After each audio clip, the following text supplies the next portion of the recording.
I'm going to tackle a couple of topics that, on the face of it, are going to sound very simple. And the first one of them is gratitude. Now, before you dismiss it as just another word for saying thank you, wait and watch the rest. According to positive psychology and its proponents like Martin Seligman, neurologically, gratitude rewires the brain. It makes us relax the sympathetic nervous system, which is the system responsible for our fight or flight response. Now, if you remember, evolutionarily, we are wired to watch out for threats. And so, gratitude rewires the brain to not constantly be looking around the corner for threats and to feel grateful for the present moment.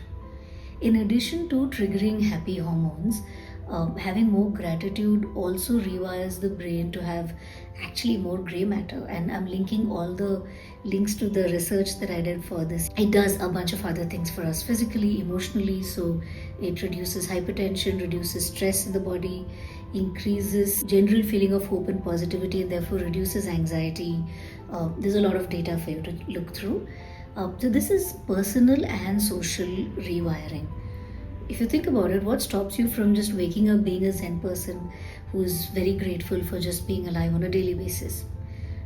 Or have low expectations of everything? It's neurological and natural sort of wiring, as well as messages that we've picked up growing up. For instance, I come from very middle class people who've traveled across the country for their work, and I've lived in multiple places, and for some reason struggle to make friends, struggle to feel safe and accepted. My brother lived in the same house, in the same family, is very open to new relationships, to new associations, significantly more tolerant to missteps by his friends, because of which there's increased gratitude and more acceptance of people in his life. Same family, same upbringing, somehow has taken a different path. So it's not so much what your family tells you as what you pick up from what they tell you.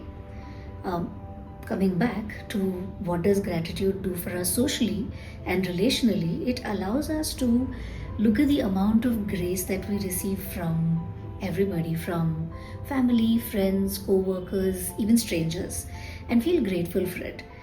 Instead of thinking this is my right, I must be special, it builds humility and reciprocity. So the next question to ask obviously is, what can you do to generate more gratitude in your life? Now, if you look online, you'll get a lot of options like gratitude journaling, sending letters of gratitude to people, keeping track of gratitude you receive, etc. And all of these are great starting points. What did I do to increase gratitude in my life? I started gratitude journaling. At some point, it all coalesced into a couple of things. At the end of each day, the only message that I kept reviving for myself is, I'm grateful to be alive and to be healthy, and I'm grateful that everybody I love is alive and healthy. And when I wake up in the morning, I'm like, oh hey, brilliant, I'm still alive and I'm still healthy. I can swing my legs off the bed and go about my day. So that's my baseline for gratitude. Anything else that comes up beyond that is a bonus. So this has taken me a few steps and a few years to get here. The steps that you take would be different. I'm very curious to figure what your journey is like. So I'm going to ask you to push yourself a little bit into gratitude and see where that takes you.